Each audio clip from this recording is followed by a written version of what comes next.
Welcome to WrestleRecap. I am Dylan Graves, joined again by John Sutton, and we are here to go over everything that happened on Monday Night Raw.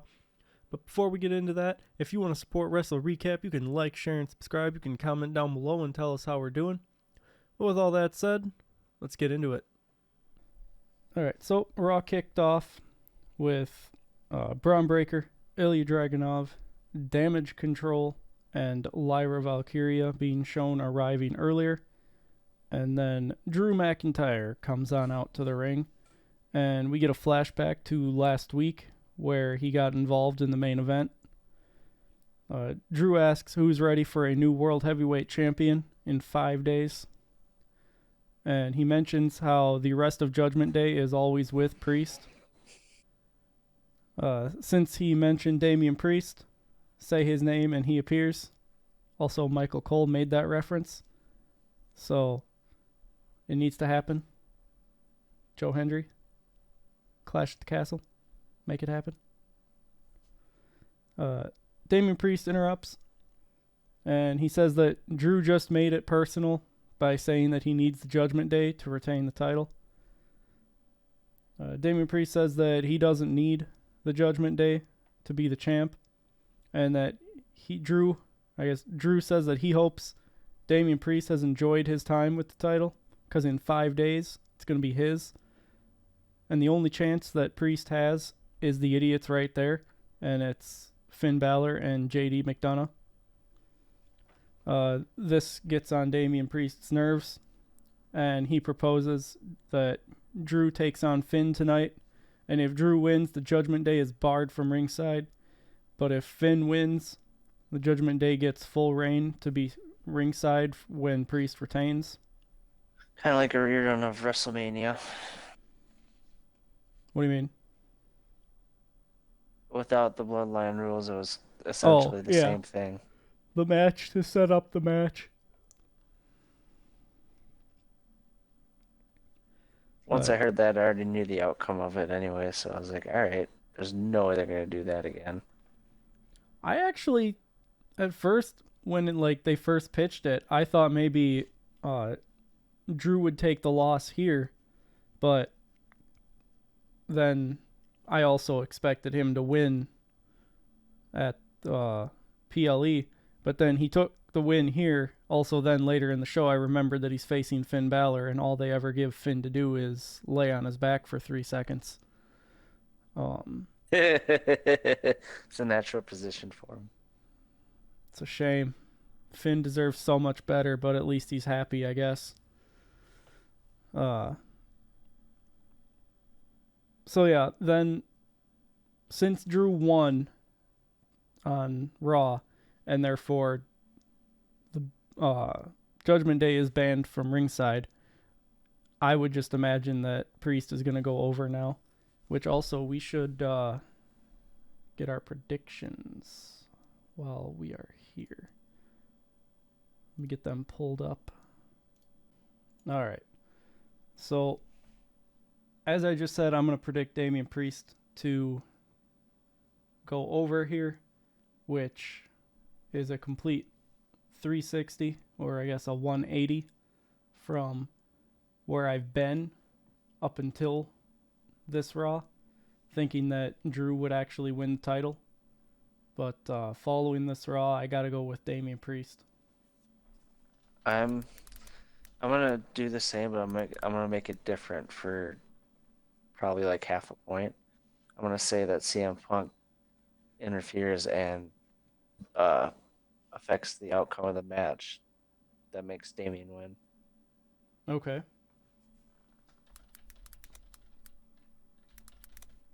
It's a spicy meatball.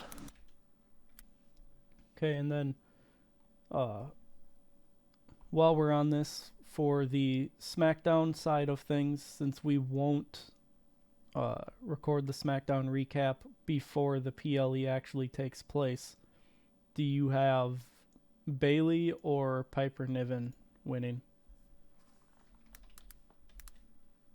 I'm gonna have Bayley winning that one. Alright, I am going with the same. Cody Rhodes or AJ Styles? Cody Rhodes hasn't held the title long enough quite yet to lose it. It's gonna be a hell of a match, though. Yeah, most likely.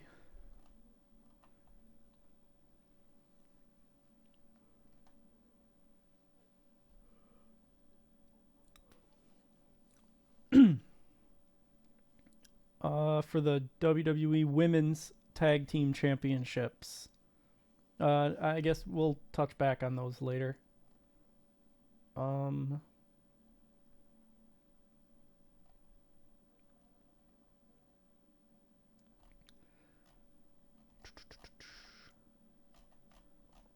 CBS has some decent predictions for matches that could take place.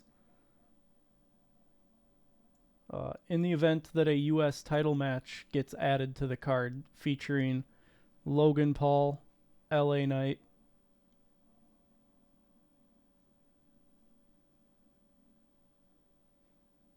Are you asking who I think would win? no, I was waiting for you to go, yeah. Oh, Anyway, a yeah, U.S. title match featuring Logan Paul, LA Knight, and Carmelo Hayes. yeah. Now you're late. And Carmelo Hayes, who do you think would win that? Oh boy.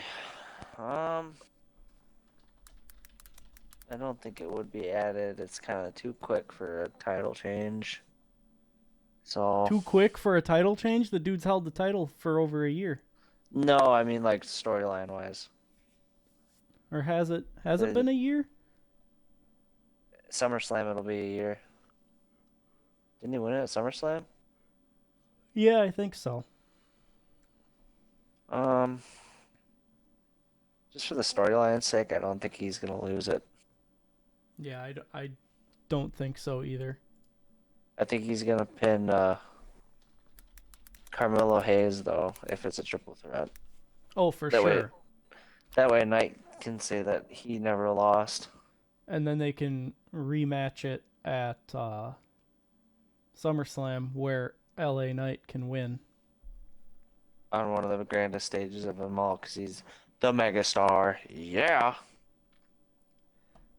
They've also got Solo Sikoa versus Kevin Owens predicted, but that's happening on SmackDown. They've got Sheamus versus Ludwig Kaiser, but that's not going to happen on PLE card. And then they have Gunther and Randy as a possibility to run it back, but that's not going to happen either. Oh, and there was an ad in the way, but now they've also got, wait, why is there ads? My ad blocker just shit the bed on me here? Jesus Christ, 95 blocked ads for this page. No, I don't. Oh, it's getting bigger. Up to 98 now. Oh, that's not an ad. That's just like that's just an embedded video. Okay. But yeah, then they have Ilya versus Ricochet versus Braun Breaker at the PLE. Clearly, they didn't get the memo that Ricochet's contract was expiring. When was this posted? June 7th, which would have been Friday. Yeah, I don't think news had broke yet. No. I don't think news broke until over the weekend. No, it had definitely broke before then that Ricochet's contract was up. Yeah. Or maybe... No, I don't think I heard it. I don't think I heard anything until over the weekend that he had told them he wasn't going to renew his deal.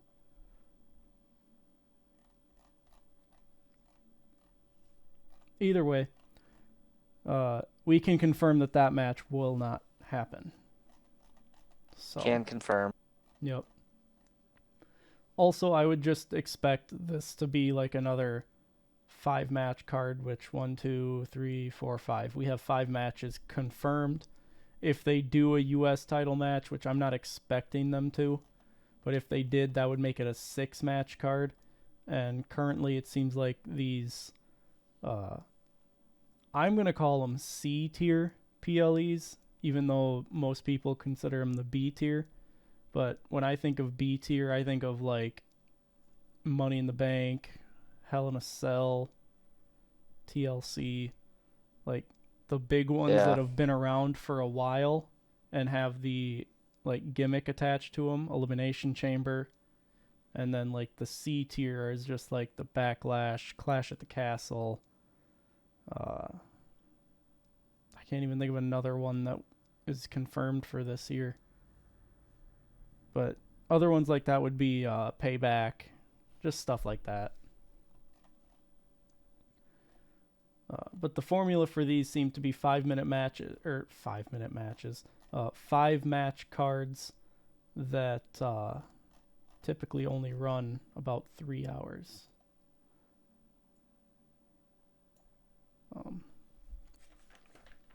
But that's probably killed about 10 minutes of our time talking about that. So we should get back into the show. We get a flashback to Liv and Dom from last week. And then Dom walks into the clubhouse to find that Liv is already there. And Liv tells Dom that, quote, a gorgeous man like him shouldn't be with someone that makes him call her mommy. A gorgeous man like him should be with a girl that's not afraid to call him daddy. End Cute. quote. She then also gives him a key to her hotel room and says that if he changes his mind, that she'll be in her hotel room waiting. Any idea what they might do in there? My money is on playing Uno. Oh, dude. You have no idea. They're gonna do the bottle flip again. Oh, you think they're gonna bottle flip? Yep. I don't know. My money's on Uno. She just really wants to play a meme game of Uno. They're gonna trade Pokemon cards. That might be it. You might have the secret sauce right there. There it is. Pokemon cards. She's probably got a Pikachu card. That's probably it. She's got a Pikachu. He's got a Charizard. And she's got a Squirtle. Yeah, she's probably got a Squirtle, and she wants him to see it. And he's trying to get the Pikachu. Yeah.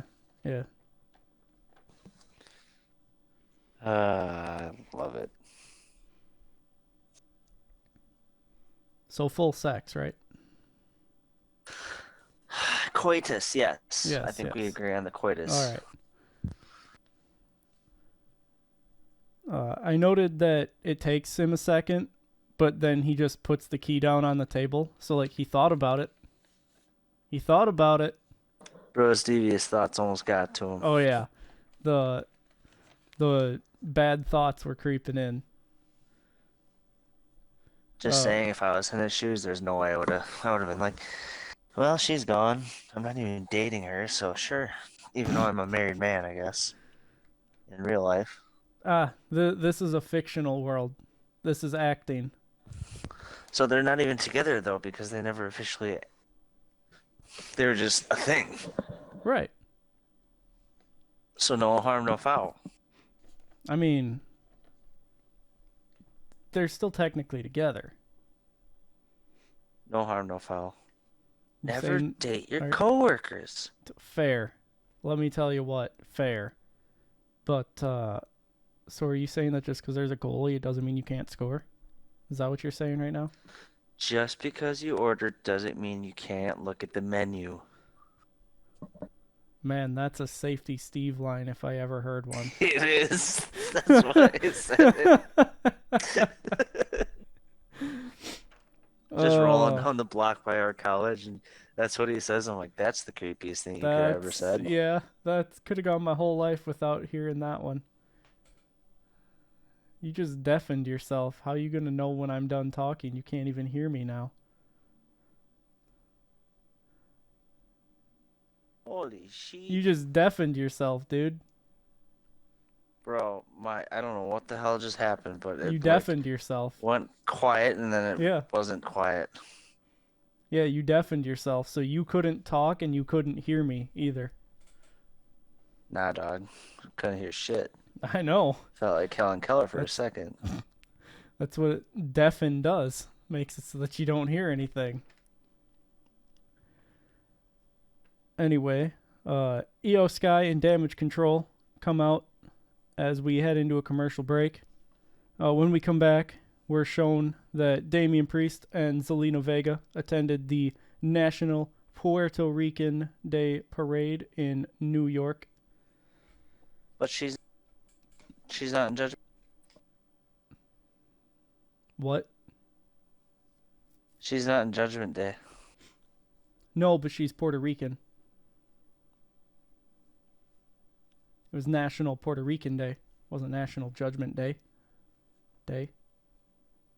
Judgment Day. Judgment Day.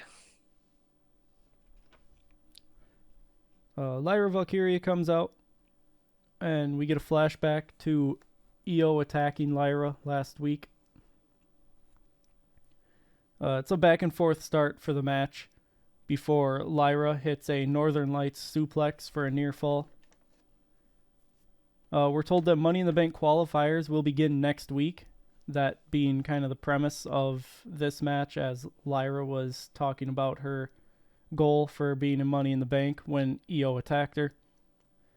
Lyra locks in it's a submission that she did before, but like a modified surfboard ? Modified tarantula? I feel like it's the tarantula now that I think about it, but it's been a while since I've seen what that looks like. I hate spiders, so. Maybe it's the Black Widow. Nah, I'll stay far away from that as possible. Okay, maybe it's just a huntsman spider then. Dude, they're just getting worse. Didn't you used to get those in the basement at your mom's house?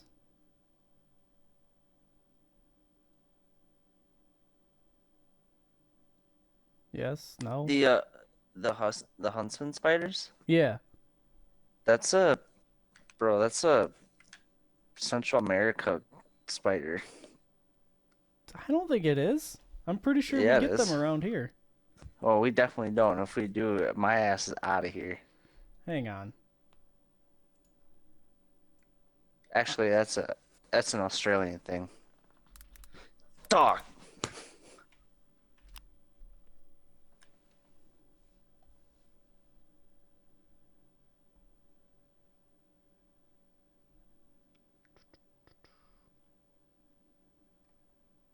It's an Australian spider. Is it really? I'm almost certain. And they're mean little shits too.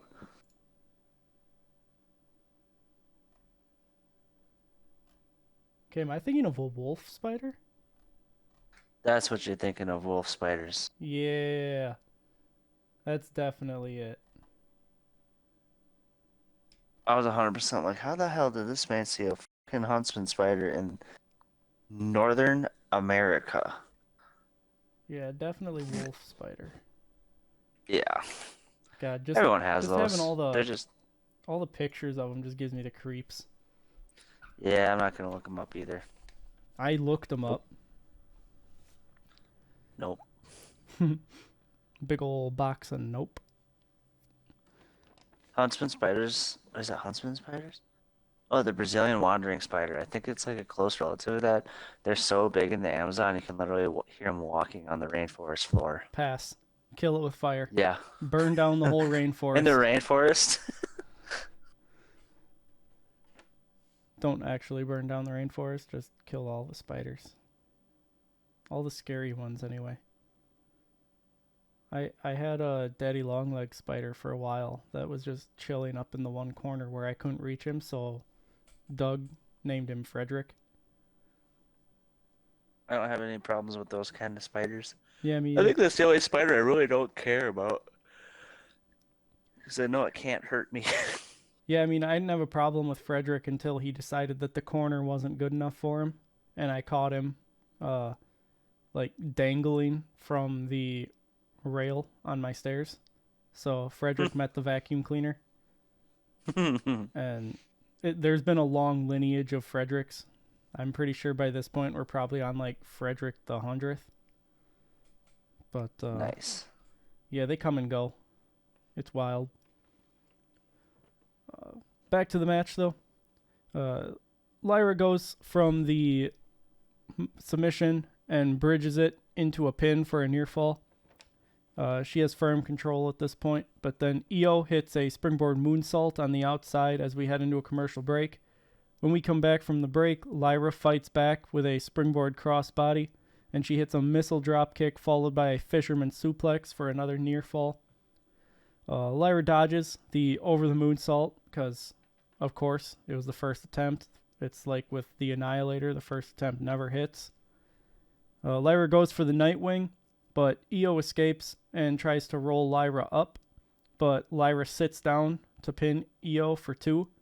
That's the exact move that Lyra did to eliminate Io from the Queen of the Ring tournament. Interesting. Io hits a double stomp for 2. She goes up for a springboard move, but Lyra grabs her and hits the Nightwing. But she was right by the ropes with her back to Dakota Kai and Kairi Sane. So Io Sky had the ref's attention. Or I guess no, the ref was just like down facing away. And Dakota Kai just grabs Lyra by the head and throws her down to the mat, therefore breaking the pin. Following this, Lyra takes out Dakota Kai and Kairi Sane with like a drop kick through the ropes, and she then goes up top, but Io knocks her down. Io hits the Meteora in the corner and goes for the over the moonsault, but Lyra gets her knees up. Lyra hits a tornado DDT and lifts Io up for the Nightwing, but Io pulls her hair and turns it into a crucifix pin for the win. In the post-match, Damage Control attacks Lyra before Kaden Carter and Katana Chance take a break from being at the club, and they come out to make the save. I thought this was a really good match. I think that Lyra and Io, much like a match we'll talk about later, could be a women's title match on any PLE. Yeah, I thought it was one of the better matches of the night for sure. Yeah, I would say that the only match that did better than this was the Ilya and Braun Breaker match. Yep. That one just solidified me liking Ilias a lot now. Yeah. I mean, it gave so much to both of them, and we'll talk more about that when we get to that match. But that was a main event match. Yep. For sure it was. Following this, we are back in the Judgment Days clubhouse, where Finn, JD, and Carlito are discussing their match later. And Finn asks... That's cool. Yeah. Finn asks Dom if he's got things figured out with Liv, and Dom tells them that she was there earlier, and he told her to leave him alone, but she left her hotel key, to which Carlito says... Yeah, that's cool. That's cool. Which Finn immediately looks at Carlito and tells him that it's not cool, and Carlito just looks like he's had all of his hopes and dreams shattered. Yep, he's like, well, I guess I won't be getting that card. Oh, Carlito definitely wanted that card. You could tell when the scene comes into play later where they've got the card that Carlito's really trying to like just, I'll hang on to that for us. Yep. But following this, we go to a commercial break, and when we come back, we're shown that Bianca and Jade are here. Bro, hold on. Did you miss an important part about that? I think you missed a detail. I think that you have two different scenes mixed up. Maybe. If it's no.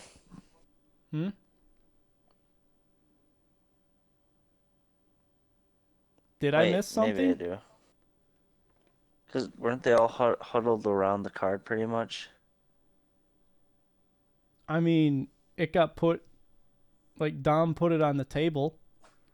If you're Oh, thinking of when someone swipes it off the table, that happens later. okay. Yeah, I Unless got it them happens confused. twice. I'm probably confused. I was like, wait a minute. But yeah, all Because, right, I I mean, got later you. later in the show, they're all, like, fist bumping and someone Yep, who we'll talk about swipes it off the table. yep. All Okay. right, Yeah. continue. So following the commercial break, we're shown that Bianca and Jade are here, and we get a flashback to Sammy and the Alpha Academy last week. We then see the Miz is backstage looking for R-Truth, and he comes across Sami Zayn. Miz asks if Sammy has seen Truth, but he hasn't for a while. Miz says that bad things happen when Truth is left on his own, which that line made me giggle because it's so true. Every time Truth gets left on his own, he gives away a title match. Just somebody who's just, it's the most random person, too. Yeah, which I mean, not like it doesn't happen here. We gonna fight the Huskies. Gonna fight a whole ass college basketball team. Yep. After this, Sammy starts walking, and he comes across Maxine and Akira Tozawa. Sammy checks on them to see if they're okay and apologizes to them. Sammy asks him if they saw the footage, and Maxine says that she did. So, this is a huge development. We have WWE superstars actually knowing what happened, even if what they saw isn't what happened, kind of thing. Like, they're actually smart enough to watch footage because they understand that there's cameras following them all over the place now. However, at the same time, Finn apparently doesn't realize that.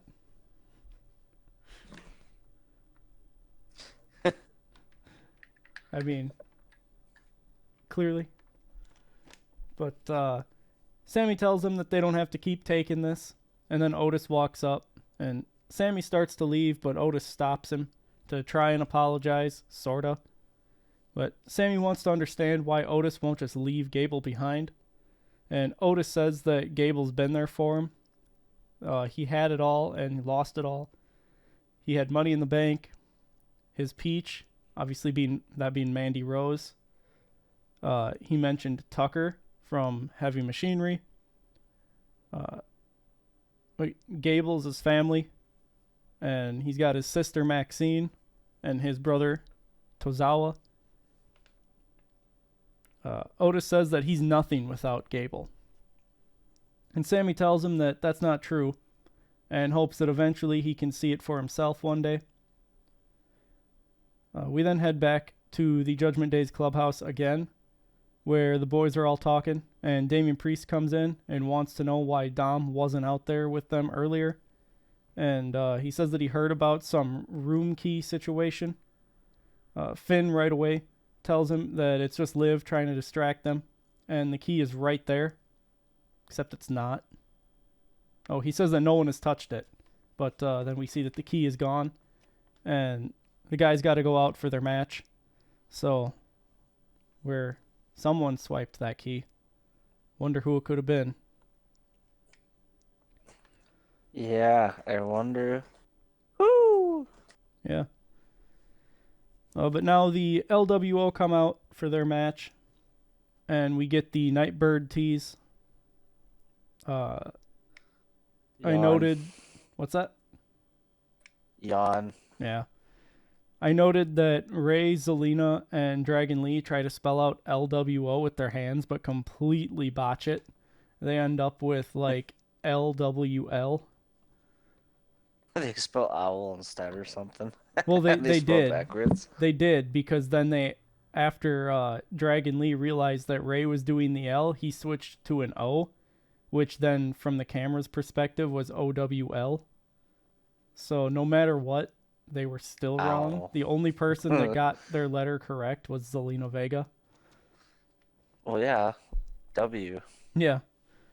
But we then head into a commercial break, and when we come back, we get a flashback to NXT Battleground that took place in Las Vegas at the UFC Apex on Sunday.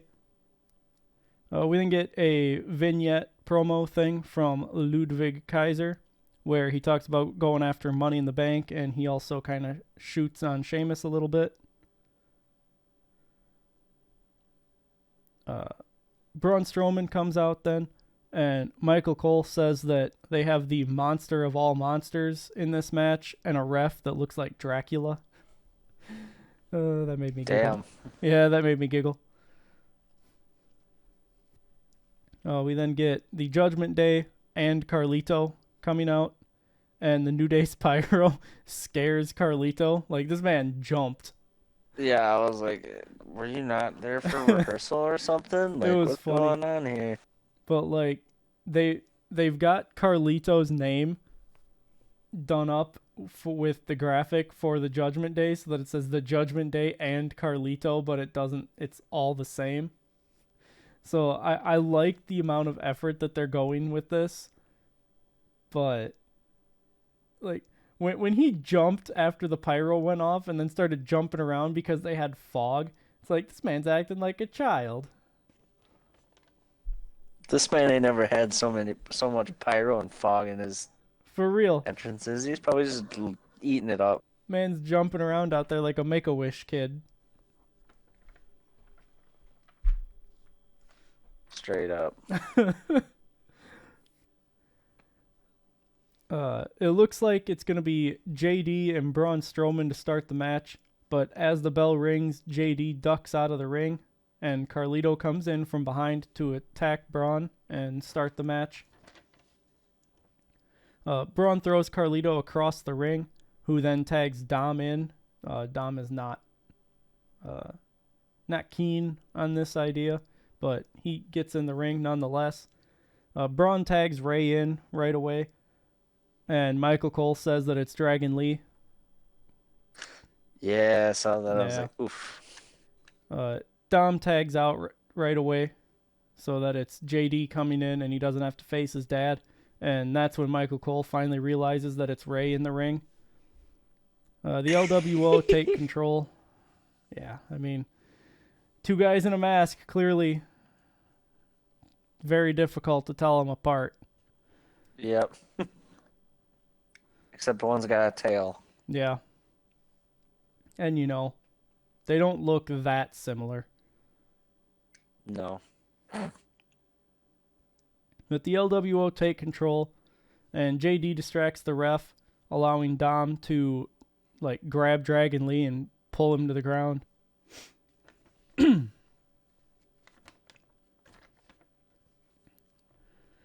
Ray tags in and takes Dom down with a seated senton. Ray and Dragon Lee hit some good double team offense, but Dom and JD managed to get the better of it, using Ray as a weapon to clothesline Dragon Lee before hitting a gutbuster on Ray on the outside to take us into a commercial break. When we come back from the break, Carlito has control over Ray. JD hits Ray with a back suplex for 2. Ray fights back into it, and the Judgment Day keep Braun from tagging in. Ray hits a tilt-a-whirl DDT, and Dragon Lee gets the hot tag. Carlito and Dragon Lee end up top, and Carlito falls into the Tree of Woe, kind of. And Dragon Lee hits a double stomp on Carlito for a near fall. Dom and JD save the match, though, here. Ray takes out JD, and then Dom takes out Ray, and then Liv comes out. So clearly she lied when she said she was going to be in her hotel room. So good thing Dom didn't take off to go to her room, because she wasn't going to be there to play Uno with him. Or trade Pokemon cards. Yeah, or trade Pokemon cards and show him her Squirtle. But,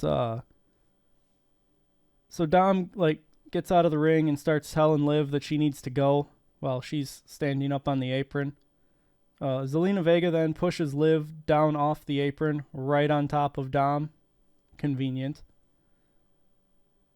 Before she then proceeds to go out of the ring and continue trying to fight Liv. When Liv landed on Dom, I don't know if you could see JD. It was either JD or Finn from like on the other side of the steel steps. The look on their face was priceless. Just like a oh kind of moment. No, it was the look of it should have been me. I'm sure every guy in there was probably thinking that. I mean, I was.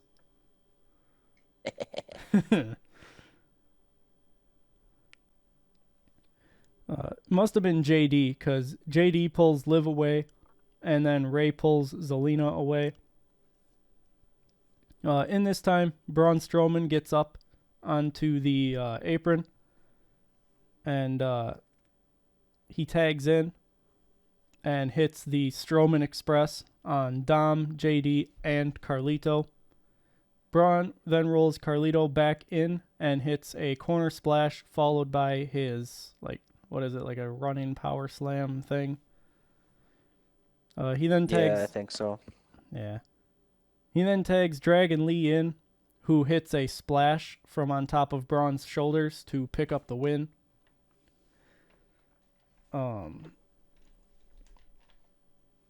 I mean, the match served to tell the story that it told. The match itself was kind of mid. It was just mainly there for the story. Yeah. Following this match, we get another vignette promo thing from Ilya Dragunov about facing Braun Breaker tonight. And then we see backstage, Ricochet meets up with Ilya in the locker room and basically tells him that he's got his back as we head into a commercial break. When we come back, Io is apparently losing her mind as she continues to just spiral and says that damage control has to change. Not sure what that means. But, she's just losing her mind. Yeah, apparently.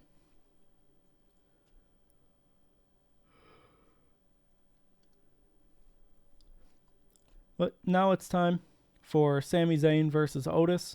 Sami Zayn comes out and cuts a promo on Chad Gable and their match at Clash at the Castle before Gable interrupts with the rest of Alpha Academy in tow. Personally, I'm sick of just hearing them talk back and forth and the same stuff happening every single week. I would like them to get to the part where the Creeds and Ivy Nile come in and take out Otis, Akira, and Maxine, and then form the new Alpha Academy. Hopefully that just happens at Clash at the Castle so we don't have to keep putting up with this. That sounds dope. Gable tells Sammy to stop worrying about Alpha Academy business, and Gable says that they're all happy. Sammy points out that they most certainly are not. Sammy tells them that they won't be happy till they leave Gable, and Gable basically says that Ohana means family, and family means nobody left behind, or, something like that.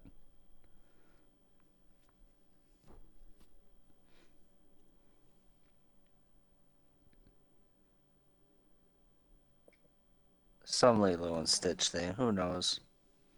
Yeah. Gable says that tonight he's going to be unleashing his version of Otis on Sammy. And we head into a commercial break before the match starts. When we come back, the match kicks off, and Otis takes control at the start. Otis just starts clubbing Sammy repeatedly, backs him into the corner, and keeps going. Otis hits a splash on Sammy, and Gable tells him to do it again.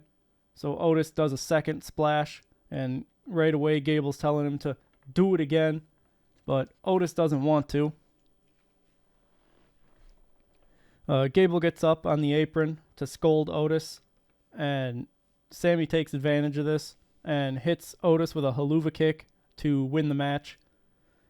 Chad Gable immediately attacks Sammy in the post-match, and Maxine and Akira run in to check on Otis, but Gable tells them to get out of his ring. Gable tells Otis to get up, and he picks up Sammy and tells Otis to hit him, but Otis won't do it. Gable then scolds Otis and slaps him twice. This causes Otis to fire up, and he ends up clotheslining Sammy in the corner before hitting him with a World's Strongest Slam, which the name of that move really doesn't make sense when it's not Mark Henry delivering it, but okay. Yeah, I thought that was weird too. Yeah. Otis then turns his attention to Gable, who cowers in the corner, but Otis doesn't hit Gable and just leaves alone. We're then taken backstage where The Miz is still looking for R-Truth. He sees Sonya and Natalya talking, and he asks if they've seen Truth, and they say he went that way a long time ago. Miz keeps walking, and R-Truth comes out of a room and says that he was talking to a fortune teller, and he got both of their futures. And he says that their futures have a tag team match tonight, or a tag title match tonight, my bad. Miz says that it was just a fortune teller, so it's not official. And Truth says that it is official because it's written in the stars. He also goes on to say that their match is against the APA. You know, Bradshaw and Farouk.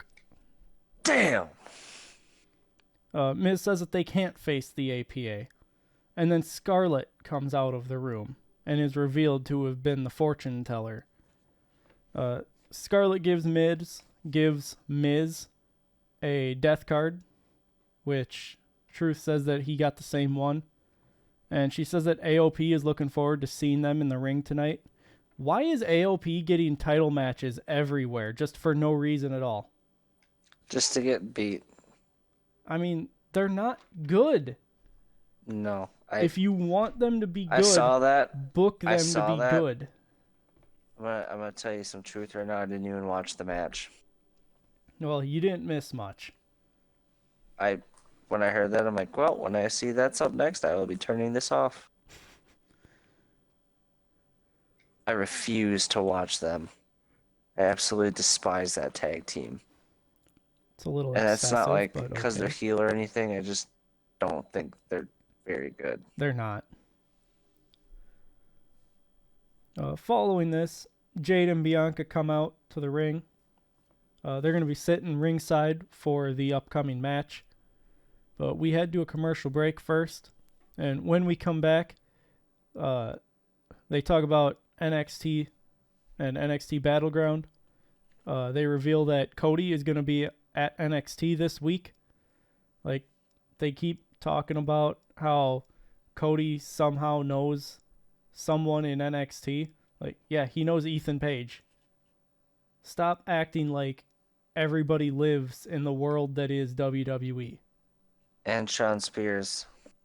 He's not going there to see Shawn Spears. He's going there to see Ethan Page. He's still there. Sure. They also show us that Kalani Jordan is the inaugural Women's North American Champion. We then get a flashback to Jey Uso's cringy as hell Money in the Bank promo from last week. And now it's time for Shayna and Zoe to take on the Unholy Union.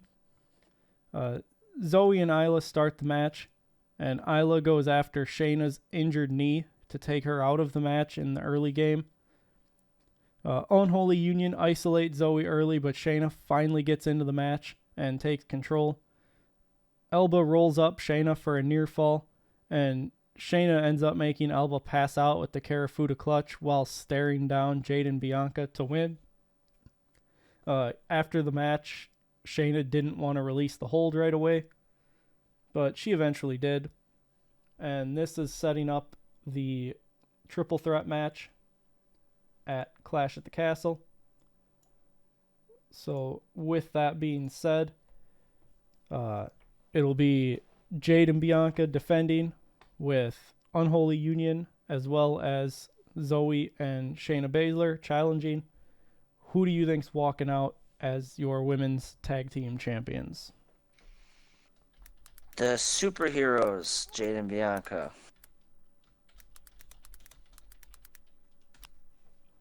Same. I feel like this is going to end up being another wash. You can't really. Yeah, a lot These of smaller PLEs, you just know they're not going to change hands. They're predictable.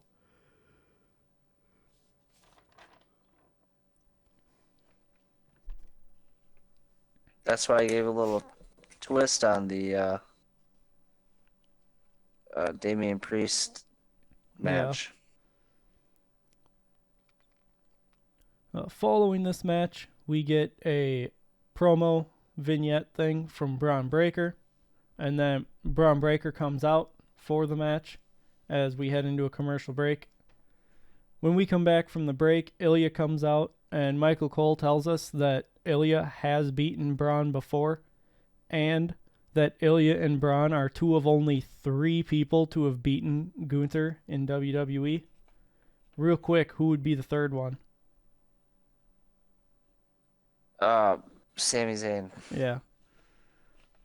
As easy as that was, it probably took you a second because your brain most likely went blank like mine did when they said it. Yes? No? Maybe so? I just had to remember who the Intercontinental Champion was again. I was like, wait a minute, hold on. Yeah. I know this one. They're like, these are 2 of the 3 guys to have beaten Gunther, and in my head it's like, okay, so who's the other one? And it took me a second, then it's like, oh yeah, Sammy. The guy who was just literally on. Yeah. Braun starts the match strong, but Ilya fights back before Braun just takes him down with the power game. I noted that Ilya is going to need all of his technical prowess to overcome Braun's power. But Ilya has control until Braun sends him into the ropes, and then he flies out of the ring to take us into a commercial break. Because it's been 5 minutes since we had one of them. I have 3 commercial breaks on this one page. That is wild. When we come back from the break, Braun is still in control, and he hits a semi-botched power slam for 2. He started it as a spine buster setup, but then turned it into a power slam, and he almost just dropped Ilya in the process. So Are they trying to turn him into a hybrid of Goldberg / Brock Lesnar? That's the feeling I get when I watch him. He's supposed to be this explosive guy who's almost unbeatable. Yeah. So that's like Brock Lesnar and... He's a Steiner. I guess. He is. He's literally a Steiner. I know, but I can't remember which one is his dad, but it's one of the Steiner brothers.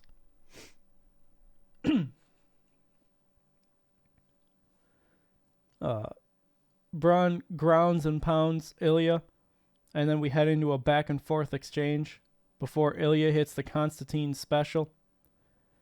Ilya hits 3 German suplexes and bridges the last one into a near fall. I noted that this could be a main event match at a PLE, and we're getting it for free as a mid-card match on Monday Night Raw. Bro, when I saw this match booked, I'm like, dude, this is about to be one hell of a match. Oh, yeah. Sorry. But I was like, dang. Yeah.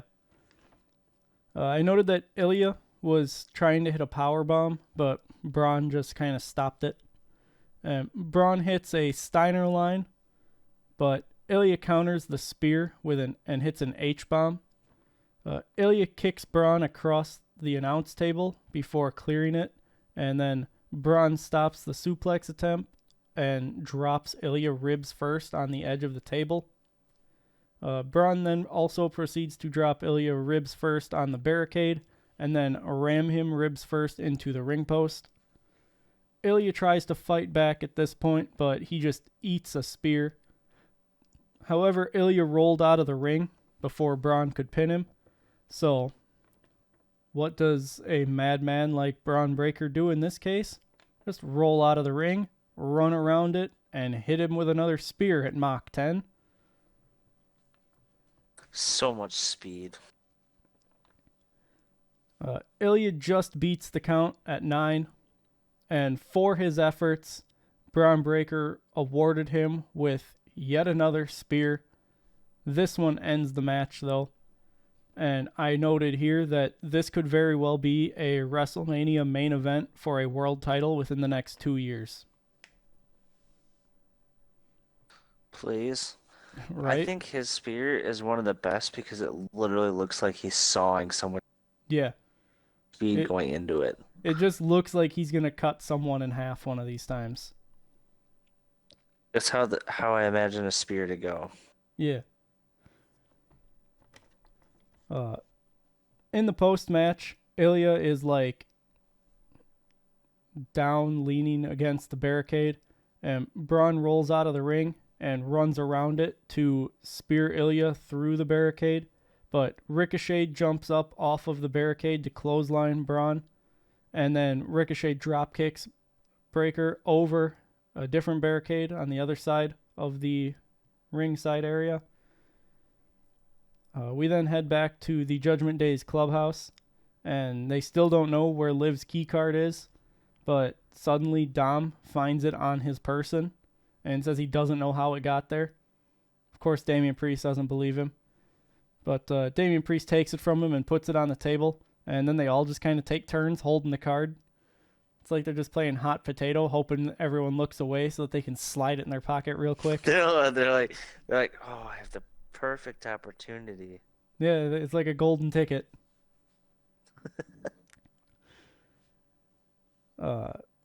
Damian Priest says that it's time to get back to Judgment Day's business, and they all put their fists in, except for Carlito. But then Damian Priest tells Carlito to put his in too, so he does. And in this moment, Finn swipes the card off the table and then heads off to get ready for his match. It's happening. It's finally happening. If this whole ordeal gives us Finn Balor as Mr. Money in the Bank cashing in on Damian Priest, who's just managed to overcome Gunther at SummerSlam. And he's beaten Gunther and Drew McIntyre at this point. I just thought of the play here. The way that we get Gunther versus Damian Priest again, but in Berlin. Or in this case, Gunther versus Finn Balor. Balor wins Money in the Bank and then cashes in the same way that Seth Rollins did. So, like, before the match is over, it becomes a triple threat, and Finn pins Priest to win the match. So then Gunther still has a claim to a title match since he didn't get pinned. Keeps and that's triple threat and at SummerSlam. What's that? And that's a triple threat at SummerSlam? No, this happens at SummerSlam is what I'm saying. Like, Finn wins at Money in the Bank. Gunther gets his match against Priest at SummerSlam. And Finn Balor cashes in during the match at SummerSlam and pins Damian Priest. Therefore, Gunther stays strong by not taking the pin and also has a claim for a title match at the Bash in Berlin, where he'll then just take the title off of Finn because, as we've stated, Finn seems to just love laying on his back for 3 seconds. Yeah.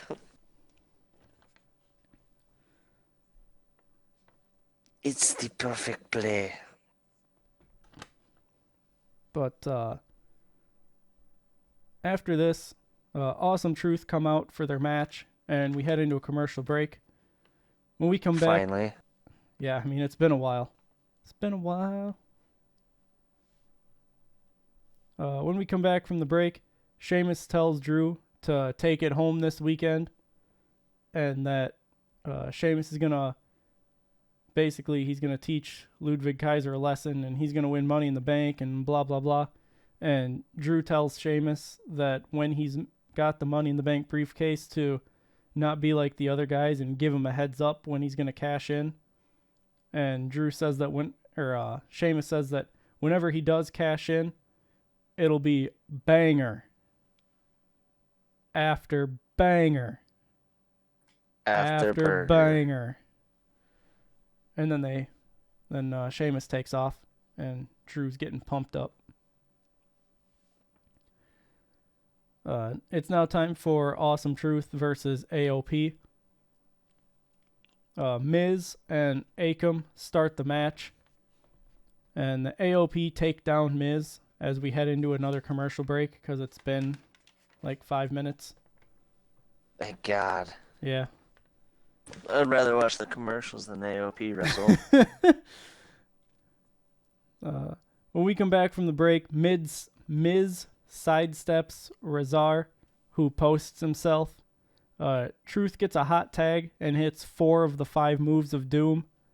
But then Scarlett distracts the referee so that when Miz and R-Truth are going for the 5-knuckle shuffle, Karrion Kross grabs them by the legs to interfere. New Day arrive to attack Karrion Kross, and R-Truth takes advantage of this by trying to hit Akam with the tag team title belt, but Akam just no-sells it before Miz rolls him up to pick up the win. It's just a time filler match. Nothing more, nothing less. Jesus Christ, that was boring as shit. You didn't even watch it. How would you know? Bro, just listening to it bored me. Yeah. We then see backstage Ricochet is helping Ilya when Braun comes out of nowhere and just spears Ilya across some equipment crates. Ricochet tries to fight him off, but Braun throws him into a trailer and beats him down before throwing him into another trailer. It culminates with Braun putting Ricochet through the windshield of a car. And I want a silence for our fallen soldier. Yeah. After this, officials absolutely destroyed. Yes, sir. After this, officials finally show up, and I noted that Ricochet deserves much better than what he's been given in WWE, and I hope that he goes on to thrive in AEW, which is most likely where he's going to end up. We then head into a commercial break, and when we come back, we get a flashback to what happened before the commercial break, and then we see that Ricochet is getting loaded into the ambulance. They show us that Samantha Irvin is back there, and they tell us how she is Ricochet's fiance. She says that she wants to go with, and she does just that. She gets in and leaves with the ambulance. So that means that we don't have a ring announcer for the main event, but don't worry. Was that more of a shadow of if Ricochet leaves, she's leaving, or is that just... Oh, she's definitely going to leave when her contract is up. But are they allowing her to leave with Ricochet, like in her vacation? I doubt it. Anywho. But this whole ordeal would explain why they moved Alicia Taylor up from NXT to get her some reps on the main roster. Yeah.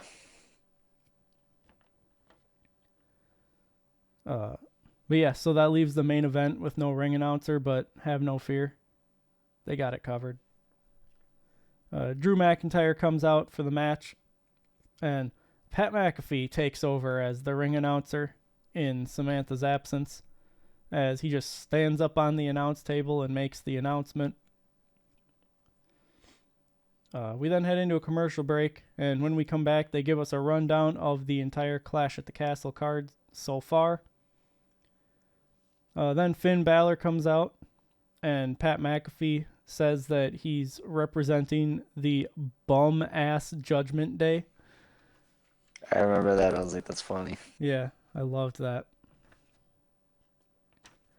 Getting into the match, Finn takes control at the start, but Drew fights back into it and has control on the outside.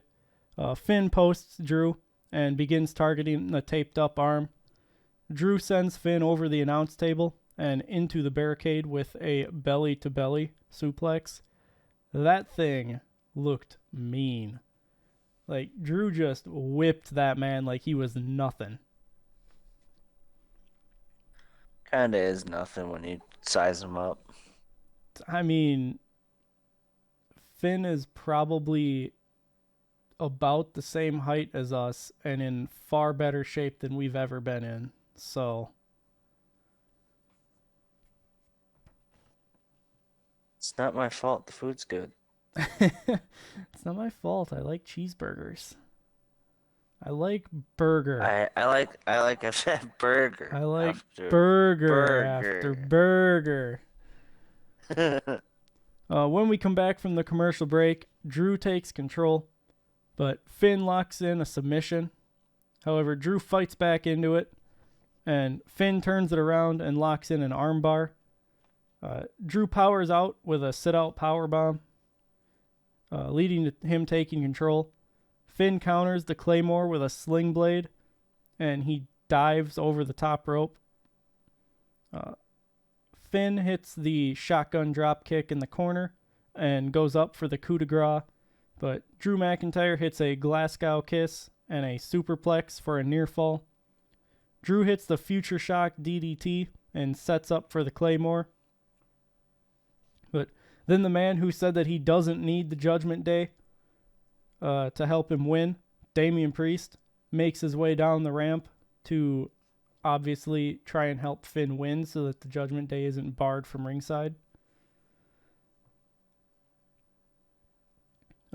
Drew gets distracted by this, allowing Carlito and JD to try and get the drop on Drew. However, Drew takes out Carlito and hits JD with the Claymore.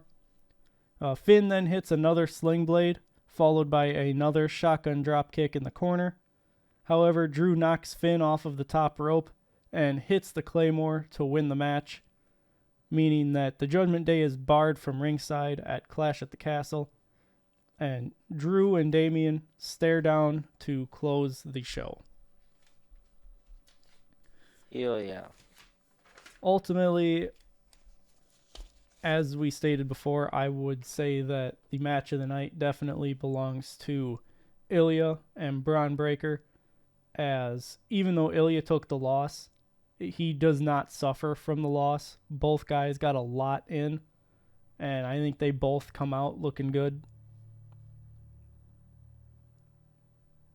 Yeah, I think they both did pretty good for themselves. I mean, Braun showed that he's a force to be reckoned with, and Ilya is definitely upper main card talent. For sure. But I guess last bit of news to come from this is that obviously we know that this was Ricochet's last episode of Monday Night Raw, unless over the next 180 days, I think it is. Maybe it's only 90. I feel like it's supposed to be 90. I feel like I saw 180 and that was probably a typo somewhere. I doubt he gets a new contract, but yeah. I mean, it's usually a 90-day non-compete clause. So in that time, WWE can still try to sign him, but he's also allowed to talk to other places, I think. Maybe that's how that works, or maybe he has to wait till the end of that 90 days to talk. I'm not really sure on the specifics. But either way... I just know that I read somewhere that they didn't really like his mic skills, so that was part of why they didn't really re-sign him.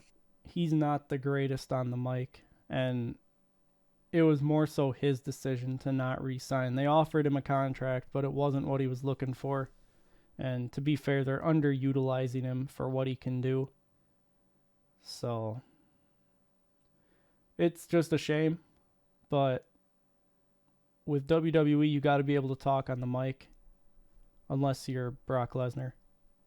Then you just give Yep. him Paul Heyman. But they can't just give Paul Heyman to every single person that can't talk. So, unfortunately, that's the downside to Ricochet's ability, is the lack of promo skills. That being said, they could have done more with him, but alas, it just wasn't meant to be. So They'll let him go hopefully, somewhere and work on his hone his skills, and he'll be a big name at some point, and they'll try to sign him back, and then get lost in the shuffle again. it's hard to say, but hopefully wherever he goes, he ends up happy. But I'm sure if he wants to come back, there'd probably be a deal on the table for him. Whether it would be what he wants for out of a deal would be left to be seen. But yeah, it's just a hell of a way to go out being put through the windshield of a car. Yep. But is what it is. Yep. That concludes the Raw recap. Once again, I've been Dylan Graves. He's been John Sutton. If you want to support WrestleRecap, you can like, share, and subscribe. You can comment down below and let us know how we're doing. I just want to thank you again for watching. But until next time, goodbye.